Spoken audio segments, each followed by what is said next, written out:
श्रीकृष्ण। ओम नमो भगवते वासुदेवाय। ओम नमो भगवते वासुदेवाय। ओम नमो भगवते वासुदेवाय। ओम नमो भगवते वासुदेवाय। ओम नमो भगवते वासुदेवाय। ओम नमो भगवते वासुदेवाय। नारायणं नमस्कृत्य नरं चैव नरोत्तमम्। नारायणं नमस्कृत्य नरं चैव नरोत्तमम्। देवीं सरस्वतीं व्यासं ततो जयमुदीरयेत्। देवीं सरस्वतीं व्यासं ततो जयमुदीरयेत्। नष्टप्रायेष्वभद्रेषु नित्यं भागवत सेवया। नष्टप्रायेषु अभद्रेषु नित्यं भागवत सेवया। भगवती उत्तमश्लोके भक्तिर्भवति नैष्टिकी। भगवती उत्तमश्लोके भक्तिर्भवति नैष्टिकी। हरे कृष्ण।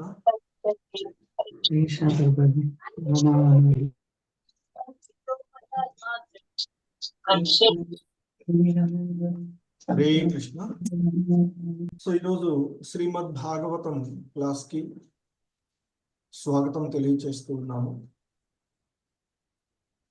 ఈ శ్రీమద్ భాగవతం క్లాసులో ఈరోజు మనము శ్రీమద్ భాగవతము 4వ స్కందము గౌణ సృష్టి, అందులో మొదటి అధ్యాయము మను తనయుల యొక్క అంటే మను పుత్రికల యొక్క వంశ క్రమము అనేటువంటి అధ్యాయంలో ఈరోజు 13 మరియు 14వ శ్లోకాలను ఇస్కాన్ వ్యవస్థాపక ఆచార్యులైనటువంటి శ్రీల ప్రభుపాదుల వారి యొక్క వివరణ ద్వారా వీటిని అవగాహన చేసుకోవడానికి ప్రయత్నం చేద్దాము. హరే కృష్ణ.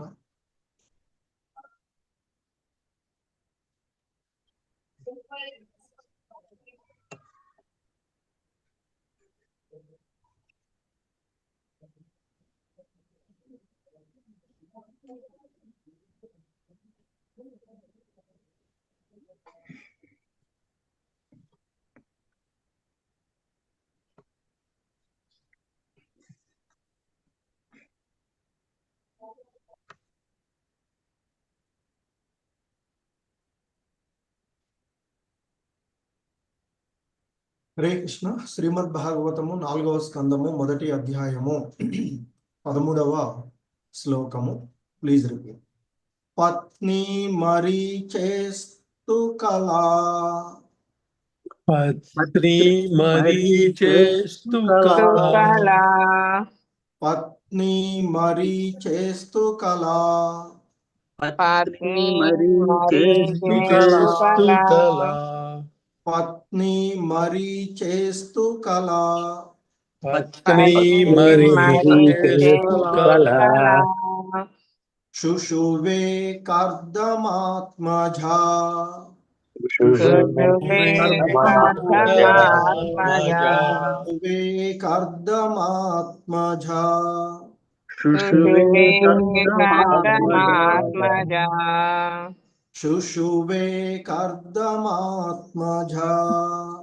శుశువే కర్దమాత్మజా. కశ్యపం పూర్ణిమానం చ. కశ్యపం పూర్ణిమానం చ. కశ్యపం పూర్ణిమానం చ. కశ్యపం కశ్యపం పూర్ణిమానం పూర్ణమానం చ చ కశ్యపం పూర్ణిమానం చ కశ్యపం కశ్యపం పూర్ణిమానం పూర్ణిమానం చ చ యయోరాపూరితం జగత్ యయోరాపూరితం జగత్ యయోరాపూరితం జగత్ యయోరాపూరితం జగత్ యయోరాపూరితం జగత్ యయోరాపూరితం జగత్ యయోరాపూరితం జగత్ యయోరాపూరితం జగత్ శ్రీకృష్ణ పత్ని మరీచేస్తు కళా సుషువే కర్దమాత్మజా పత్ని మరీచేస్తు కళా సుషువే కర్దమాత్మజా పత్ని మరీచేస్తు కళా సుషువే కర్దమాత్మజా పత్ని మరీచేస్తు కళా సుషువే కర్దమాత్మజా కశ్యపం పూర్ణిమానం ఛాయయోరాపూరితం జగత్ కశ్యపం పూర్ణిమానం ఛాయయోరాపూరితం జగత్ కశ్యపం పూర్ణిమానం ఛాయయోరాపూరితం జగత్ కశ్యపం పూర్ణిమానం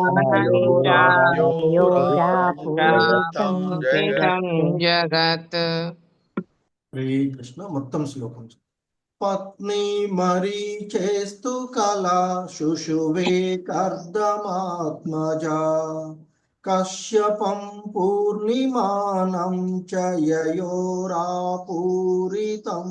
జగత్ పత్ని మరీచేస్తు కళా సుషువే కర్దమాత్మజా కశ్యపం పూర్ణిమానం యోరాపూరితం జగత్ హరే కృష్ణ ప్రభు హరే కృష్ణ.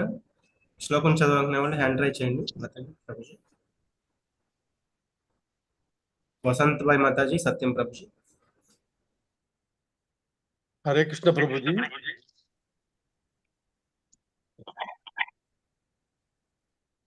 పత్ని మరీచేస్తు కళా సుషువే కర్దమాత్మజా కశ్యపం పూర్ణిమానం చ యయోరాపూరితం జగత్. హరే కృష్ణ ప్రభుజీ. హరే కృష్ణ ప్రభుజీ ప్రణామాలు. పత్ని మరీచేస్తు కళా సుషువే కర్దమాత్మజా కశ్యపం పూర్ణిమానం చ యయోరాపూరితం జగత్. హరే కృష్ణ. హరే కృష్ణ. కోటేశ్వరి మాతాజీ, నల్లి మోహన్ మాతాజీ. హరే కృష్ణ గురూజీ. పత్ని మరీచేస్తు కళా సుషినే కర్దమాత్మజా కశ్యపం పూర్ణిమానం చ యయోరాపూరితం జగత్. హరే కృష్ణ గురూజీ. హరే కృష్ణ ప్రభు ప్రణామాలు. పత్ని మరీచేస్తు కళా సుషువే కర్దమాత్మజా కశ్యపం పూర్ణిమానం చ యయోరాపూరితం జగత్. హరే కృష్ణ ప్రభుజీ. హరే కృష్ణ. సో ఈ శ్లోకంలో ఉన్నటువంటి పదాల యొక్క అర్థాలను చూద్దాము. హరే కృష్ణ. Please repeat. పత్ని భార్య, భార్య, మరీచేహే మరీచేహే మరీచి నామక ముని యొక్క మరీచి నామక ముని యొక్క కూడా కళా కళానామధేయురాలు కళానామధేయురాలు శుశువే సుషువే జన్మనొసగెను జన్మనొసగెను కర్దమాత్మజ కర్దమాత్మజ కర్దమముని తనయ కర్దమముని తనయ కశ్యపం కశ్యపం కశ్యపునికి కశ్యపునికి పూర్ణిమానం చ అనంచ మరియు పూర్ణిమముకు మరియు పూర్ణిమకు యయోహో యయోహో ఎవరి ద్వారానైతే ఎవరి ద్వారానైతే అపూరితం అపూరితం విస్తరించెను విస్తరించెను జగత్ జగత్ జగత్తంతయు జగత్తంతయు హరే కృష్ణ.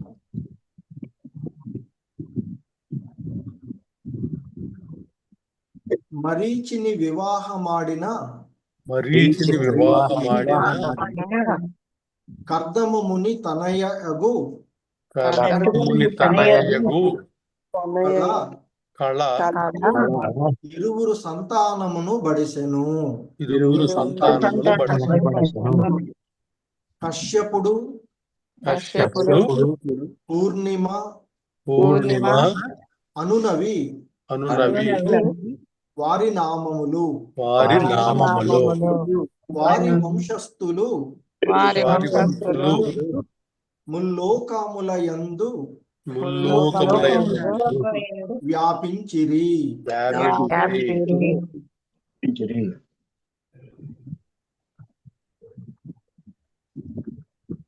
హరే కృష్ణ. Please repeat. శ్రీమద్ భాగవతము 4వ స్కందము 1వ అధ్యాయము 14వ శ్లోకము. పూర్ణిమాసూత విరజం పూర్ణిమాసూత విరజం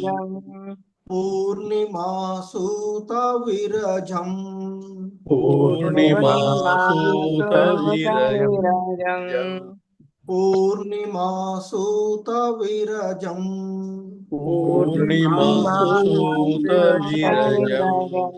విశ్వగం చ పరం తప విశ్వగం చ పరం తప విశ్వగం చ పరం తప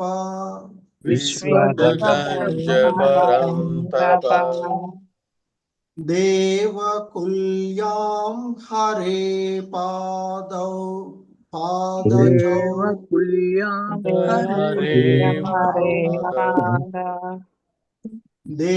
దేవకుల్యాం హరే పాద చాచోత్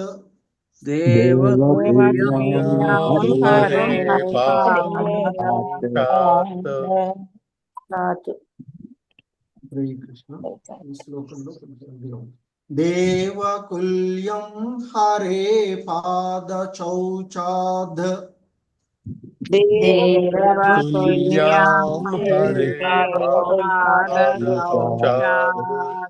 దేవకుల్యాం హరే పాద చౌచాద్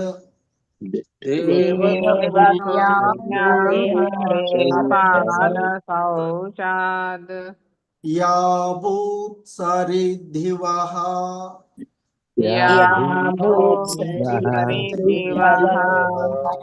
యాభూత్ సరిద్ధివః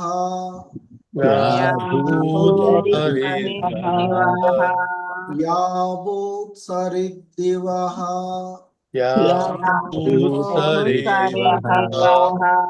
హరే కృష్ణ.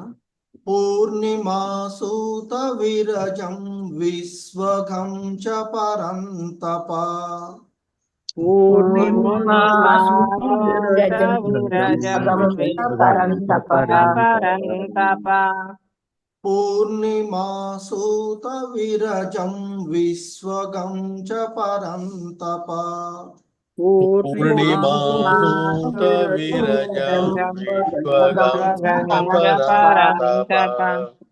దేవకుల్యాం హరే పాదచౌచాధ్యాభూత్సరిద్ధివః దేవకుల్యాం హరే పాదచౌచాధ్యాభూత్సరిద్ధివః దేవకుల్యాం హరే పాదచౌచాధ్యాభూత్సరిద్ధివః దేవకుల్యాం హరే పాదచౌచాధ్యాభూత్సరిద్ధివః. హరే కృష్ణ. మొత్తం శ్లోకం చెప్పు. పూర్ణిమాసూత విరజం విశ్వగం చ పరంతప దేవకుల్యాం హరే పాదచౌచాధ్యాభూత్సరిద్ధివః పూర్ణిమాసు విరజం పరంతప దేవకుల్యాం హరే పాదచౌచాధ్యాభూత్సరిద్ధివః. హరే కృష్ణ. రామకృష్ణ ప్రభు చదవండి. ఈ లోపల ఎవరున్నారు చేస్తారు. హరే కృష్ణ. మాతాజీ ప్రభుజీ ఇందాక శ్లోకం చెప్పిన వాళ్ళు ఇంకెవరైనా హ్యాండ్ రైజ్ చేయండి. పూర్ణిమాసూత విరజం విశ్వగం చ పరంతప దేవకుల్యాం హరే పాదశౌచాధ్యాభూత్సరిద్ధివః. హరే కృష్ణ. రాజేశ్వరి మాతాజీ రెడ్మీ అన్నారు. హరే కృష్ణ. హరే కృష్ణ ప్రభుజీ. పూర్ణిమాసూత విరజం విశ్వగంచ పరంతప దేవకుల్యాం హరే పాదశౌచాధ్యాభూత్సరిద్ధివః. హరే కృష్ణ. హరే కృష్ణ. మాతాజీ రెడ్మీ అని ఉన్నారు ఎవరు? చదవండి. హరే కృష్ణ. ఓకే, నెక్స్ట్ ఇవ్వండి ప్రభు. హరే కృష్ణ. హరే కృష్ణ బి ఇందుమతి మాతాజీ, ప్రభుజీ. గిరిజా మాతాజీ. హరే కృష్ణ ప్రభుజీ. ప్రధాన పూరమహుత విరజ విశ్వగం చ పరంతప దేవకుల్య హరే పాదశౌచాధ్యాభూత్సరిద్ధివః. హరే కృష్ణ ప్రభుజీ. పూర్ణిమాసూత విరజం విశ్వగంచ పరంతప దేవకుల్యాం హరే పాద భూత్సరిద్ధివః. హరే కృష్ణ ప్రభుజీ. హరే కృష్ణ ప్రభు. ప్రణామాలు.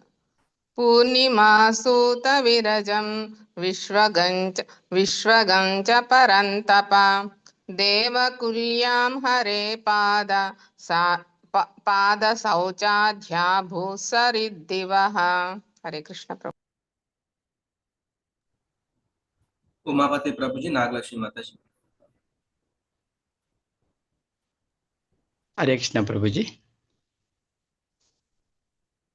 పూర్ణిమాసూత విరజం విశ్వగం చ పరంతప దేవకుల్యాం హరే పాదశౌచాధ్యాభూత్సరిద్ధివః. హరే కృష్ణ ప్రభుజీ. హరే కృష్ణ ప్రభుజీ.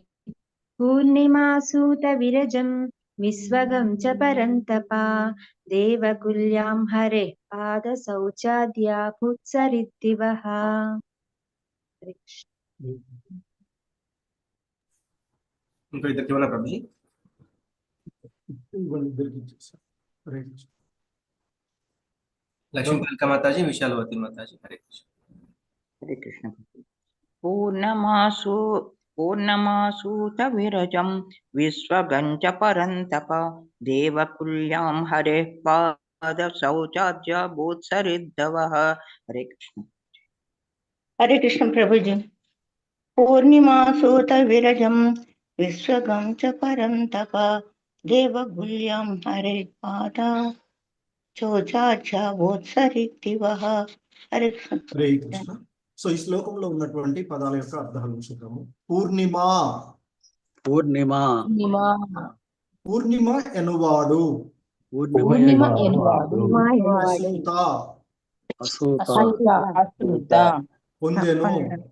పొందెను. విరజం. విరజా నామిక పుత్రుని. విశ్వగం చ. మరియు విశ్వగుడనడి పుత్రుని మరియు విశ్వగుడనేది పరంతప పరంతప ఓ శత్రునాశక ఓ శత్రునాశక దేవకుల్యాం దేవకుల్యాం దేవకుల్య అనడి పుత్రికను దేవకుల్యానడి పుత్రికను అరేహే హరే శ్రీహరి యొక్క శ్రీహరి పాద చౌచాత్ పాదశౌచ పాద పద్మములను కడిగిన యా యా ఆమె ఆమేన్ అభూత్ అయ్యను అయ్యను సరిద్దివః దరిద్రవ దివ్యమగు గంగాజలము హరే కృష్ణ భావము ప్లీజ్ విదురా కశ్యపుడు మరియు పూర్ణిమ అను ఇరువురు పుత్రులలో పూర్ణిమ అనువాడు విరజుడు విశ్వగుడు దేవకుల్య అనడి సంతానమును బడిసెను. ఈ ముగ్గురిలో దేవకుల్య ఎనునది శ్రీహరి పాద పద్మములను కడిగిన జలమై ఉన్నది. అది ఏ తదనంతరము ఉన్నత లోకములకు చెందిన గంగా నదిగా మారెను.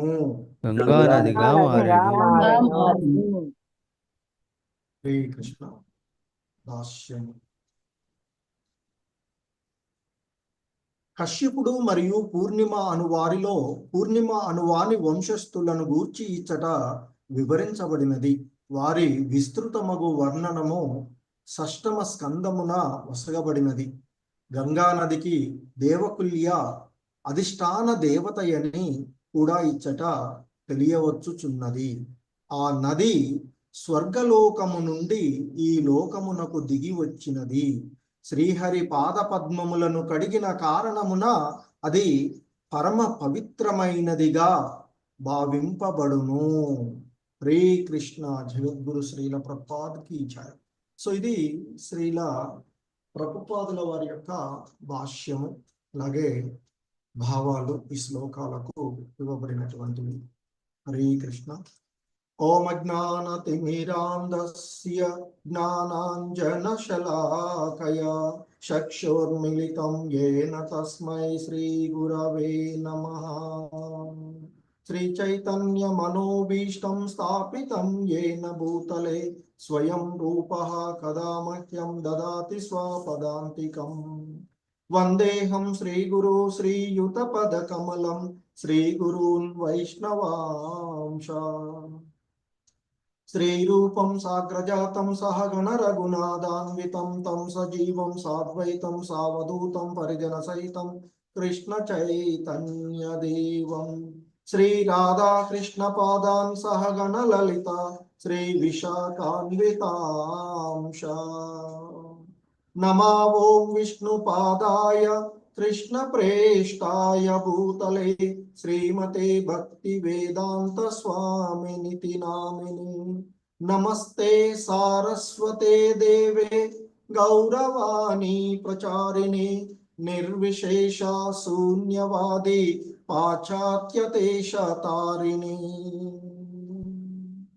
నమో మహావదన్యాయ కృష్ణ ప్రేమ ప్రదాయతే కృష్ణాయ కృష్ణ చైతన్య నామ్నే గౌరిత్విషే నమః. హే కృష్ణ కరుణా సింధో దీన బంధో జగత్పతే గోపేశ గోపికా కాంత రాధా కాంత నమోస్తుతే. తప్త కాంచన గౌరాంగీ రాధే వృందావనేశ్వరి వృషభానుసుతే దేవి ప్రణమామి హరి ప్రియే. వాంఛాకల్పతరుభ్యశ్చ కృపా సింధుభ్య ఏవ చ పతితానాం పావనేభ్యో వైష్ణవేభ్యో నమో నమః. జయ శ్రీ కృష్ణ చైతన్య ప్రభు నిత్యానంద శ్రీ అద్వైత గదాధర శ్రీవాసాది గౌర భక్త బృంద. హరే కృష్ణ కృష్ణ కృష్ణ హరే హరే, హరే రామ రామ రామ హరే హరే. హరే కృష్ణ కృష్ణ కృష్ణ హరే హరే, హరే రామ రామ రామ హరే హరే. హరే కృష్ణ. సో ఈ శ్రీమద్ భాగవతము 4వ స్కందము ఈ గౌణ సృష్టిలో మొదటి అధ్యాయంలో స్వయంభువ మనువు యొక్క తనయుల యొక్క వంశ చరిత్ర ఆ మైత్రేయ ముని విదురుడితో తెలియచేస్తూ ఉన్నటువంటి అంశాలను చూస్తూ ఉన్నటువంటిది. మరి ఆ స్వయంభువ మనువుకు ఉన్నటువంటి 3 కూతుర్లలో మరి ఆయన ఎవరు ఆకూతి, దేవహూతి, ప్రసూతి అనేటువంటి వారి యొక్క వంశ క్రమాన్ని మనకి తెలియచేస్తూ ఉన్నటువంటి విధానం. సో అందులో ఆకూతి గురించి, మరి ఆకూతికి జన్మించినటువంటి 2 సంతానంలో ఒకరు మగ సంతానము, ఆయన్ని మరి ఆ స్వయంభువ మనువు తీసుకోవడము, ఆ తర్వాత ఆడ శిశువు విష్ణుపత్ని యొక్క పాక్షిక అవతారంగా ఉన్నటువంటివి. మరి ఆ యజ్ఞడు అనేటువంటి నామము కలిగినటువంటి ఆ భగవంతుని యొక్క అవతారము అయినటువంటి ఆయన దక్షిణను వివాహం చేసుకోవడము, మరి ఆ తర్వాత 12 సంతానాన్ని వారు పొందినటువంటి విషయాన్ని మనకి చెప్పబడినటువంటివి. సో 12 సంతానము వాళ్ళలో తోషుడు, ప్రతోషుడు, సంతోషుడు, భద్రుడు, శాంతి, ఇడస్పతి, ఇద్ముడు, కవి, విభుడు, స్వహునుడు, సుదేవుడు, రోచనుడు అనేటువంటివి వారి యొక్క నామం. ఆ తర్వాత వారంతా కూడా ఆ స్వయంభువ మనువు కాలంలో ఉన్నటువంటి విషయాలను, తూస్తులు అనేటువంటి దేవతలు, ఆ తర్వాత మరీషి ఆ 7 ఋతులకు అధిపతిగా ఉండేటువంటి ఆయన కాగా యజ్ఞుడేమో ఇంద్రుడైనటువంటి విషయాన్ని మనకి చెప్తున్నారు. అలాగే ఆ స్వయంభువ మనువు యొక్క కుమారులైనటువంటి ప్రియవ్రతుడు, ఉత్తానపాదులు గొప్ప శక్తివంతులైనటువంటి రాజులుగాను, ఆ తర్వాత వారి యొక్క పుత్రులు పౌత్రులు ముల్లోకాలలో విస్తరించారు అంటూ చెప్తూ, మరి ఆ దేవహూతి కర్దమమునికి సంబంధించినటువంటి విషయాలను అంతకు ముందే చెప్పినటువంటివి. ఆ తర్వాత ఇక ఆకూతి, దేవహూతి, ప్రసూతిలలో ప్రసూతి ఆమెను మనువు యొక్క తనయుడైనటువంటి దక్షుడికి ఇచ్చి, అతని సంతానం కూడా ముల్లోకాలలో వ్యాప్తి చెందినది అని ఆ విషయాలను మనకి తర్వాత స్కందాలలో వచ్చేటువంటి తర్వాత అధ్యాయాల్లో కూడా వస్తూ ఉంటుంది. ఇక ఇక్కడ మనకి ఆ మైత్రేయుడు కర్దమముని యొక్క 9 మంది కూతుర్లను ఉన్నారు అనేటువంటి విషయాన్ని పూర్వపు అధ్యాయంలో స్కందంలోనే చెప్పబడినటువంటిది. ఆ 9 మందిని ఆయన బ్రహ్మర్షులైనటువంటి వారికి బ్రహ్మ సమక్షంలో వివాహం చేసి మరి వారికి అయినటువంటి సందర్భంలో ఆ కర్దమముని యొక్క 9 మంది కుమార్తెలలో అలాగే ఆ బ్రహ్మర్షులైనటువంటి 9 మందికి సంబంధించినటువంటి విషయాలను ఇక్కడ నేను వివరిస్తాను అని చెప్పేసి ఆయన, ఎందుకంటే కర్దమముని దేవహూతి పుత్రుడైనటువంటి కపిల భగవానుల వారి గురించి 3వ స్కందంలోనే వివరించబడినటువంటిది. ఆ తర్వాత ఇక ఈరోజు శ్లోకంలో మనకి చెప్తూ ఉన్నటువంటి అంశము, పత్ని మరి చేస్తూ కళ సుషువే కర్దమాత్మజా కశ్యపం పూర్ణిమానం చ యయోరాపూరితం జగత్. సో ఇక్కడ ఆ కళ అనేటువంటి నామధేయురాలు అయినటువంటి ఆ కర్దమ ముని యొక్క ఇక్కడ చెప్తుంది పత్ని మరీ చేస్తూ కళ. ఆ కళ అనేటువంటి నామధేయురాలు అయినటువంటి ఆమె ఆ మరీచి ని వివాహమాడి, అంటే మరీచి యొక్క పత్ని అయిన భార్య అయినటువంటి విషయం చెప్తూ ఉన్నారు. తర్వాత ఇంకా చెప్తున్నటువంటి సుషవే కర్దమాత్మజా కశ్యపం. ఆ సుషవే జన్మనొసిగను ఎవరు? కర్దమాత్మజ కశ్యపం. ఆ కర్దమ ముని యొక్క తనయే అయినటువంటి కళ మరి ఎవరికి ఇక్కడ అంటే మరి ఆయన సంతానాన్ని పొందారు అని ఇక్కడ కశ్యపం పూర్ణిమానంచ. కశ్యపుడు మరియు పూర్ణిముడు అనేటువంటి ఆ ఇద్దరు సంతానాన్ని పొందారు వారు అని చెప్తున్నారు. సో ఆ విధంగా ఆ కశ్యపుడు ఆ పూర్ణిముడు అనేటువంటి వారిరువురు, అంటే ఇక్కడ కళ మరియు మరీచి ల యొక్క సంతానంగా కశ్యపుడు పూర్ణిముడు ఉన్నారు అని, వారి వంశస్థులు ఆ కశ్యపుడు తర్వాత ఆ పూర్ణిముడు యొక్క వంశస్థులు ముల్లోకాలయందు వ్యాపించి ఉన్నారు అనేటువంటి విషయాన్ని ఇక్కడ మనకి చెప్తూ ఉన్నటువంటిది. ముల్లోకాలలో, ఎందుకంటే ప్రజాపతులుగా ఇక్కడ ఉండేటువంటి ఆ విషయం, ముల్లోకాలలో వారి యొక్క సంతతి.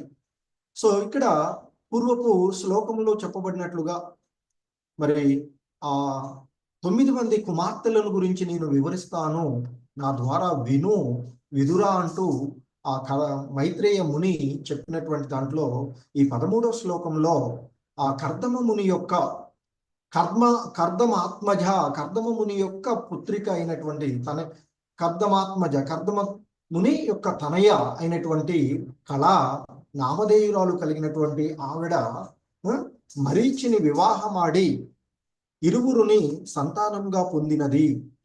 మరి వారు ఆ ఇరువురు సంతానమే కశ్యపుడు మరియు పూర్ణిముడు అనేటువంటిది ఇక్కడ పేర్లు అని చెప్తున్నారు. వారు యొక్క వంశస్థులు ఇక అంటే ఆ కశ్యపుడు పూర్ణిమ వారి యొక్క వంశస్థులు ముల్లోకాలలో వ్యాపించి ఉన్నారు అనేటువంటిది ఇక్కడ చెప్తూ ఉన్నటువంటిది. ఇక 14వ శ్లోకంలో ఇంకా కంటిన్యూ చేస్తూ ఆయన ఆ మైత్రేయ ముని విదురుడితో చెప్తూ ఉన్నారు. ఇక్కడ విదురుణ్ణి పూర్ణిమాసూత విరజం విశ్వగం చ పరంతప. ఓ పరంతప అంటే ఓ శత్రు నాశకుడా విదురా, కశ్యపుడు మరియు పూర్ణిమ అను ఇరువురు పుత్రులలో పూర్ణిమ అనువాడు విరజుడు విశ్వగుడు దేవకుల్య అనేది సంతానమును బడిసెను. సో అంటే ఇక్కడ కశ్యపుడు మరియు పూర్ణిముడు వీరిలో ఆ కశ్యపుడు గురించి ఇక్కడ రావట్లేదు, అంతకు ముందు కూడా వచ్చింది, సరే తర్వాత వస్తుంది చూద్దాము. అయితే మనకి ఇక్కడ ఆ పూర్ణిమ అనువాడి యొక్క వంశక్రమాన్ని మనకి ఇక్కడ తెలియచేస్తూ ఉన్నటువంటిది. ఆ క్రమంలో ఆ పూర్ణిమ అనువాడు విరజుడు విశ్వగుడు దేవకుల్య అనేటువంటి సంతానాన్ని పొందాడు. ముగ్గురు ఆయన క్రమంలో వంశ క్రమంలో ఆ పూర్ణిముడు యొక్క సంతానంలో ముగ్గురు గురించి ఇక్కడ చెప్తున్నారు. విరజుడు విశ్వగుడు దేవకుల్య అనేటువంటిది వారి యొక్క సంతానం. ఈ ముగ్గురిలో మరి ఆ దేవకుల్య అనున్నది శ్రీహరి పాద పద్మములను కడిగిన జలమై ఉన్నది, అది ఏ తదనంతరము ఉన్నత లోకములకు చెందిన గంగానదిగా మారినది అంటూ ఇక్కడ శ్రీల ప్రభుపాదుల వారు దీని వివరణ మనకి అంటే ఇక్కడ మైత్రేయుడు చెప్తున్నటువంటిది ఆ దేవకుల్య అనేటువంటిది శ్రీహరి పాదపద్మాలను కడిగినటువంటి జలమై ఉన్నది అని, అదియే తదనంతరము ఉన్నత లోకాలకు చెందిన గంగా నదిగా మారినది అంటూ చెప్తూ ఉన్నారు. సో దానికి ఇక్కడ శ్రీల ప్రభుపాదుల వారి వివరణలో మనం చూస్తూ ఉన్నట్లయితే, ఆ కశ్యపుడు మరియు పూర్ణిమ అనువారిలో ఇక్కడ పూర్ణిమ అనువాని యొక్క వంశస్థులను గురించి వివరింపబడుతూ ఉన్నది. అందుకే ఇక్కడ ఆ పూర్ణిమ సంతానమైనటువంటి విరజుడు, విశ్వగుడు, దేవకుల్య అనేటువంటి వారి గురించి వస్తుంది. అందులో దేవకుల్య అనేటువంటిది ఆమె ఇక్కడ అయితే ఇంకా వీరి గురించి యొక్క వివరణ మనకి నెక్స్ట్ అధ్యాయాలలో వస్తూ ఉన్నది అని చెప్తున్నారు. అందుకే శ్రీల ప్రభుపాదుల వారు విస్తృతమైనటువంటి వర్ణన మనకి 6వ స్కందమున వివరించబడినది. అయితే గంగా నదికి దేవకుల్య అధిష్టాన దేవతయని మనకి ఇక్కడ తెలియజేయబడుతూ ఉన్నటువంటి, అంటే ఆ మను తనయ యొక్క వంశక్రమంలో దేవహుతి పుత్రికలలో కళ యొక్క సంతానము, అందులో పూర్ణిమ వంశస్థు క్రమంలో ఉన్నటువంటి వారి యొక్క పుత్రిక అయినటువంటి ఆ దేవకుల్య మరి గంగా నదికి అధిష్టాన దేవతయని ఇక్కడ మనకి తెలుస్తూ ఉన్నది అని చెప్తున్నారు. మరి ఇక్కడ మరి ఈ గంగా జలము ఏదైతే భూలోకంలో మనం చూస్తూ ఉన్నామో, ఆ గంగోత్రి ప్రాంతం నుండి మనకి హిమాలయాలలో హరిద్వార్, ఋషికేశ్ కదా, ఇవన్నీ ప్లేస్లలో మనకి పవిత్రమైనటువంటి స్థలాలుగా ఉన్నటువంటి. అయితే ఇక్కడ ఈ గంగా నదికి ఆ పూర్ణిమ సంతానంలో ఉన్నటువంటి దేవకుల్య అధిష్టాన దేవతయని విషయాన్ని శ్రీల ప్రభుపాదుల వారు మనకి తెలుస్తూ ఉన్నది అని వివరిస్తున్నారు. అయితే గంగా నది మరి లేదా అంతకుముందు మందాకినిగా, విష్ణుపదిగా పిలువబడేటువంటి ఆ నదులు ఏదైతే ఉందో అది స్వర్గలోకము నుండి ఈ లోకానికి దిగి వచ్చినది అని, అది శ్రీహరి పాదపద్మములను కడిగిన కారణమున అది పరమ పవిత్రమైనదిగా భావింపబడుతూ ఉన్నది అనేటువంటి విషయాన్ని చెప్తూ ఉన్నారు. సో గంగా నది మరి వాస్తవానికి ఈ భౌతిక సృష్టి జరుగుతూ ఉన్నటువంటి సందర్భంలో కారణ ఉదకము అని చెప్తాము. కారణోదక సాయి విష్ణువు అంటే ఈ భౌతిక జగత్తు ఏర్పడేటువంటి మొత్తంలో అనేక లేయర్స్ గా ఉన్నటువంటి దాంట్లో మనకి ఈ కాస్మోటిక్స్ వీటిలో. సో మరి ఆ కారణ ఉదకంలో కారణోదక సాయి విష్ణువు, తర్వాత గర్భ ఉదకము అదని వచ్చేటువంటిది మనకి చూస్తూ ఉంటాం. అయితే ఇంకొకటి ఇక్కడ ఈ భౌతిక జగత్తుకి ఆధ్యాత్మిక జగత్తుకి మధ్యలోనే ఇది ఉండేటువంటిది కారణ ఉదకం. దీనికే విరజ నది అని కూడా చెప్తూ ఉంటుంటారు, విరజా నది అని. సో మరి ఇక్కడ స్వర్గలో అంటే ఉన్నతమైనటువంటి లోకాల నుండి, అంటే ఆధ్యాత్మిక లోకాల నుండి అది అన్ని లోకాలను అంటే ఆ కారణ ఉదకం ఇది మనకి శ్రీహరి యొక్క విష్ణు భగవానుడు ఆ దేవదేవుని యొక్క అవతారాలలో వామన అవతారంలో మనకి దీని సందర్భం వస్తూ ఉంటుంది. బలి చక్రవర్తి యాగం చేసేటువంటి సందర్భంలో అక్కడికి ఒక బాలుడుగా, ఒక చిన్న బ్రాహ్మణ బాలుడుగా అక్కడికి వెళ్ళినప్పుడు, ఆ యజ్ఞ స్థలికి వెళ్ళినప్పుడు ఆ బలి చక్రవర్తి అడుగుతాడు, నా యజ్ఞ స్థలానికి వచ్చినటువంటి బ్రాహ్మణ బాలుడవు కనుక నీవు ఏది కోరిస్తే, ఏది యాచిస్తే దాన్ని నేను ఇస్తాను అని అంటాడు. ఆ సందర్భంలో బాలుడుగా ఉన్నటువంటి ఆ మహావిష్ణువు అంటే వామన అవతారంలో ఉన్నటువంటి ఆయన అంటాడు, నాకు 3 అడుగుల నేల చాలు, 3 అడుగులు ప్రదేశం చాలు అని అంటాడు. అప్పుడు ఒక రకంగా బలిచక్రవర్తి నవ్వుకుంటాడు, ఏమి బ్రాహ్మణ బాలుడా నువ్వు ఒక ఈ భూమండలాన్ని పరిపాలిస్తూ ఉన్నటువంటి రాజు దగ్గరకు వచ్చేసి 3 అడుగుల నేల అడుగుతావా? నువ్వు అడిగితే కొన్ని అంటే గ్రహాంతర ప్రదేశాలను, భూమండలాలను అడగవచ్చు, లేదా ధనధాన్యాలను అడగవచ్చు, కానీ 3 అడుగులు మాత్రమే అడుగుతా అంటే అది నాకే అవమానంగా ఉంది అంటూ నవ్వుతుంటాడు. అయినా పర్వాలేదు, నాకు 3 అడుగులు చాలు అని అంటాడు. సరే, బ్రాహ్మణుడు అడిగావు, రాజుగా నేను ఇస్తాను కదా అని చెప్పేసి వాగ్దానం ఇస్తాడు. అప్పుడు ఆ బాలుడు మొదటి అడుగుతో ఈ భూమండలాన్ని అంతా కూడా ఆక్రమించి 2వ అడుగుని ఆకాశంలోకి మొత్తాన్ని కూడా ఆక్యుపై చేసి 3వ అడుగు ఎక్కడ పెట్టాలి, ఎక్కడి నుంచి ఇస్తావు నాకు అని అడిగితే అప్పుడు బలిచక్రవర్తి తెలుసుకుంటాడు, వచ్చినటువంటిది మహావిష్ణువే అని తన తలని ఇచ్చేసి తలపై పెట్టమంటాడు. సో ఎప్పుడైతే 2వ పాదాన్ని ఆకాశంలోనికి చేస్తారో ఆ సందర్భంలో ఈ భౌతిక జగత్తుకు దాటి వెళ్ళేటువంటి ఆ కారణోదకం విరజానది, పవిత్ర జలమైనటువంటి కారణోదక సాయి శైలించు అక్కడ దాంట్లో చిన్న ఆయన యొక్క పాదం కొంచెం బొటన వేలు తాకి కొంచెం హోల్ పడుతుంది అని చెప్తుంటారు. దానికి పడి కొన్ని చుక్కలుగా ఆయన పాదాలను స్పర్శించి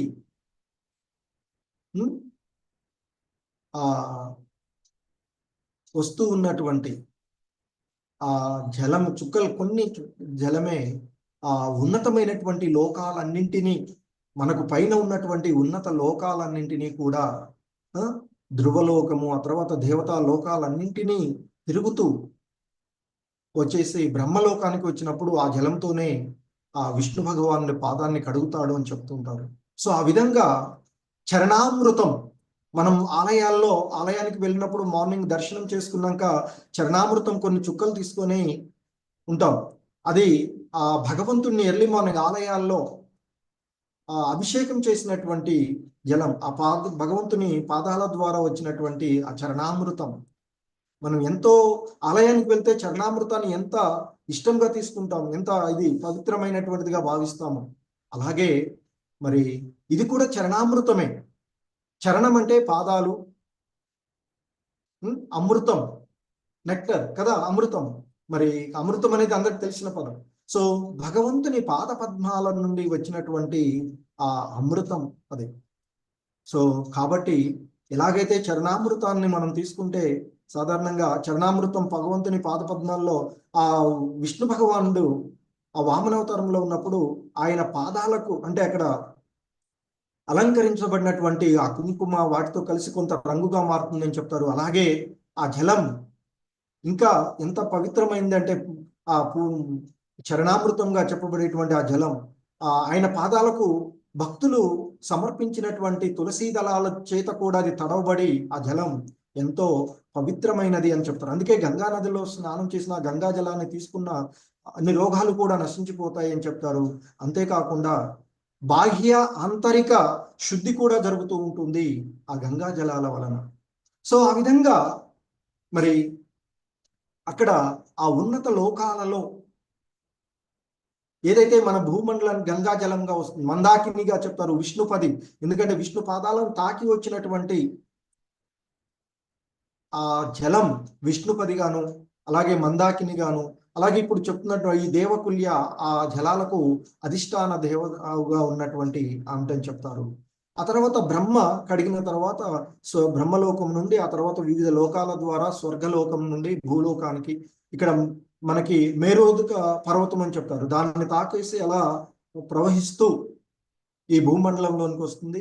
ఇక్కడికి వచ్చినప్పుడు భగీరథి అని పిలుస్తాము. ఆ విధంగా శివుడు తలపైకి రావడం, ఇవన్నీ ముందు ముందు మనకి ఇంకా డీటెయిల్డ్ గా గంగా యొక్క గురించి వస్తూ ఉంటుంది, గంగా జలం, గంగా విషయాలను గురించి. సో ఇక్కడ మరి అలా వచ్చినటువంటి ఆ మందాకిని నది అని కూడా, మందాకిని అని కూడా పిలుస్తారు గంగా నది. సో అంతకు ముందు ఉండేది. అలాగే అందులోనే ఒకటిగా అక్కడగా అంటే ఆ తర్వాత బ్రహ్మ నుండి వచ్చేటువంటి వాటిలో విడిపోయి మందాకిని, అలకనంద ఇట్లా విడిపోయింది అని చెప్తుంటారు. అది కొంచెం చూద్దాం, తర్వాత వస్తుంది మనకి వివరణలో. అయితే ఆ విధంగా వచ్చినటువంటి ఆ హిమాలయ పర్వతం అక్కడ మనకి భగీరథుడు ప్రయత్నము, ఇదంతా మళ్ళీ డిఫరెంట్ స్టోరీ. శివుడు తలపైకి రావడము, ఆ తర్వాత మధ్యలో జాహ్నవి అనేటువంటి ఋషి ఆపడము, అందుకే జాహ్నవి అని కూడా పిలుస్తాం గంగా జలాలను. ఆ విధంగా మరి శ్రీహరి పాదాలను కలిగిన చరణామృతం సో కడిగిన కారణంగానే గంగా నది ఎంతో పవిత్రమైనటువంటి జలం అని చెప్తారు. ఆ గంగలో స్నానం ఆచరించడం బాహ్య శుభ్రమే కాదు, ఆ గంగా ప్రాంతాలలో నివసించి, అందుకే మనకి వివిధ ఆధ్యాత్మికమైనటువంటి ఘటనలన్నీ కూడా గంగా తటం అని చెప్తూ ఉంటుంటారు. సో అలాగే మనకి రూపగోస్వాముల వారు వివరణలో ఇది భక్తి రసామృత సింధులో నివసించవలసినటువంటి ప్రదేశాలు, ఆధ్యాత్మిక పురోగతికి మనకి వివిధ రకాలైనటువంటి అంగాలుగా చెప్తారు. 64 ఉండేటువంటి విధాలలో పవిత్ర స్థలాలలో నివసించడము అనేటువంటిది కూడా మధుర, బృందావన్, అలాగే మాయాపూర్, సో ఈ విధంగా ఉండేటువంటి మనకి పూరి, ఇలాంటి ప్రదేశాలలో నివసించాలి కొన్ని రోజులు అని చెప్తూ ఉంటాం. అలా గంగా నది పరివాహక ప్రాంతాలలో కూడా నివసించినటువంటి వారికి ఎంతో ఉన్నతమైన కొన్ని మనకి ప్రదేశాలు ఎలాగో భారతదేశంలో ఉన్నటువంటి, ఆ విధంగా భూమండలమే కాకుండా ఆ తర్వాత ముల్లోకాలు అంటారు, అంటే ఉన్నతమైనటువంటి లోకాల నుండి వస్తూ భూలోకాన్ని తాకి ఆ తర్వాత ఆ కింద ఉండేటువంటి అధమలోకాలకు కూడా, పాతాళ లోకం వరకు కూడా ప్రవహించినటువంటి నదిగా గంగా నది ఆ భగవంతుని చరణామృతంగా చెప్పబడేటువంటి ఇది పరమ పవిత్రమైనటువంటి ఆ విషయాన్ని ఇక్కడ మనకి చెప్తూ. హరే కృష్ణ. జగద్గురు శ్రీల ప్రభుపాద్కి జై.